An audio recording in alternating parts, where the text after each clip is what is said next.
Hello. In this video, I want to discuss the projects, software projects, yeah, and why they are failing, why they succeed, when they succeed, how to make sure that your project succeed and didn't fail, and how to find the right people for your project to build a good team, and how you can optimize the spending and control the budgets and all of this, right? So whatever I will discuss next applies, of course, to Upwork specifically, but also to any other marketplace with contractors, freelancers, or even to the companies that hiring, on the open market, yeah, not in the marketplaces. So, but before we go into details why they are failing, we need to understand that there are two types of projects, right? There are projects where it's so-called time and material base. Yeah, basically for software, it's mostly, per hour work by some team members, possibly one freelancer or contractor, possible multiple, but they all work in per hour. Yeah. And so we call it time and material based projects. And the other direction, the other type of projects is fixed cost projects, right? When the company or owner of the business come up with some budget that he decided to spend on the project, or someone give him estimate on this budget, and basically the cost is fixed, right? The company that will work on the project or the freelancer will need to make sure that the project is delivered in that specific budget. So this is a well-known problem in the industry when basically a lot of projects get out of the budget and or significantly overspend budgets, right? Sometimes factor of 3, sometimes factor of 5, 10, or sometimes they cannot even finish the project in foreseeable future. Yeah. So the main question is why does it happen? And it happening mostly because estimates are complicated and in software development, right? So it's very hard to estimate the amount of work that needed to build some complex software projects. Now, so when it's easy to estimate, yeah, when you can estimate correctly, and then when you can hire people to work based on that estimate on fixed cost, in which projects it can work, yeah. So in my experience, of course, there are two cases for that, right? One case is when the project is either simple, like very, very simple and short, or when you see that the company is already built similar project in the past, right, and then they just basically repeat the same business product, build the same product again, yeah, under approximately the same conditions, under approximately the same requirements, and then they can tell that we know the estimates, right? So it's either something very, very simple, or it's something repetitive, yeah? So when someone already built such thing in the past, and then they build it again for you. Yeah, so the good example is, for example, construction industry, right? Where they build their houses, and they build a similar house before, they can more or less estimate how long it will take the new house to build. But if you need to build some house that is completely different, yeah, or some conditions changes, like amount of team members, or the type of house, or something like that, or maybe the place where you want to build it. So then this is where the problems start to come up, and estimates sometimes become wrong, and house takes much longer to build, or something like that. Yes. So I think, in reality, most of the projects, yeah. But by the way, there is also a third way how to successfully build such project is actually if you invest in advance in the planning. Yeah. So if you can spend some considerable amount of money in the research phase, discovery phase it's called in the agencies that build software. So when you can spend some time, come up with a lot of documents that will describe how this software will work, every single feature of this software, if you can come up with very, very detailed specifications, then it's possible to try to estimate the project and then hopefully you will get under some fixed cost budget. However, in reality, it's all going, most of the cases, wrong, for at least for large projects, So if you try to build some, startup, and you know that your project probably will take like half year or 1 year to build, it's very hard to come up with exact estimate on the cost, right? So that's why I suggest to go with time and material based workflow, when you basically can get some kind of preliminary estimate from the company that will build your product, so they can tell you, for example, we have experience building similar things in the past, and we know that it takes let's say 10 months, maybe 1 year to build, and you need at least this amount of team, but we cannot tell you exactly because we cannot analyze all the requirements that you have. We need to go and sit with you and, write it down, every scene, try to plan it. And that's going to be a lot of work for us in advance. So, so they basically suggest to just start with a per hour contract, and here you need to be you need to understand, do you trust this company or this freelancer or not, right? So basically, in this case, freelancer, for him or for the company that will do the project, if they work on per hour basis, for them, you need to understand that interest is just to continuously build your product, right? So as long as they see that you need these features, and then you probably add more features, and then again more and more and more. So as long as you don't define some kind of really short-term deadline that they absolutely must meet under fixed budget, if you define just that you can spend this amount of money per week, or per month, and then the team will try to deliver as much as possible, then this is a good alignment on the side of the team and the company that will build software for you, because they know that the project is long term. They are not, the interest is not to slow down the project development, because they know that if your business succeeds, there will be more clients, you will need to add more features, you will need to build a larger infrastructure. So they know that it's for long, and then the interest for them is just be productive and make sure that you are happy.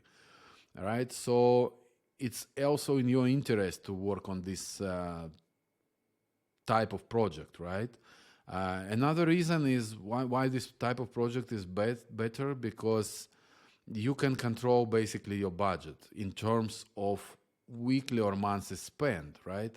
So instead of, some companies, they come to you and say, okay, this is going to cost you, let's say, $300,000, pay us 50% and we will build it till some, initial prototype, and then you give us the remaining amount, and then we build you the remaining. So this is very risky strategy if you don't trust enough the company that you hire, because there is no guarantee that after they spend this 50% of the budget, you get some product, right? And you already paid them, right? So they ask you to prepay, there is a contract, you can later sue them, but this is going to be a hard thing for everyone. So I would say going with a per hour basis also allow you to control process. You can stop it right away in 1 week. If you see that it's not going as you're supposed to get, you can stop it in 1 month. So you have ability to stop the development at any point of time, right? And this is a huge benefit compared to situation when you paid already a lot of money and then you just, basically get whatever they will provide you for this amount of money, right? Again, this is also very good for another reason, that people estimate the projects, right? If they try to estimate the fixed cost, the company that will do it, I mean agency, they will be very careful to not put too small budget, right? So their interest is to charge you more than it will actually cost. For example, let's say they know that it probably may cost, like, let's say $100,000, but if something goes wrong here, then maybe there needs to be more work to be done. Maybe you ask for additional documentation. Maybe there are going to be some additional features that you're not telling them initially as a product owner. And then you will say that was like in the spec and you supposed it to be working one way, but they actually build it another way. And so for this type of issues, it's they put some buffer, right? So when they say that it will cost you $200,000, they know that they hopefully will do it for $100,000 actually, right? So in reality, you can overpay this way, yeah. So it looks to be more safe for you because you know that the budget is $200,000, but in reality, if you go per hour, you probably could make it with a much lower budget because they will bill you for exactly the time they will spend. And the most important, so why I'm explaining all this situation with per hour and fixed contract projects, because majority of the projects, they fail for the reasons that connected to this project type, yeah? So why? One reason, the money gone, right? The money used, the owner used all the money that they have, and then they don't have money anymore to continue building the project. That's like for every startup, run out of money is a dramatical event, right? So the same with the smaller projects, the same with the projects in Upwork. When the owner basically doesn't have money anymore, the project is stopped, right? It kills the project. Now, why it can be happening is that either they put a fixed cost, hired someone, and then this someone didn't deliver what they promised, and then you see that you spend half of money, but you now get basically kind of nothing or close to nothing, or the code quality is very bad and you cannot find someone who will continue working on this efficiently. So you get with, like, you spend a lot of money but with very little results, so that's a huge problem.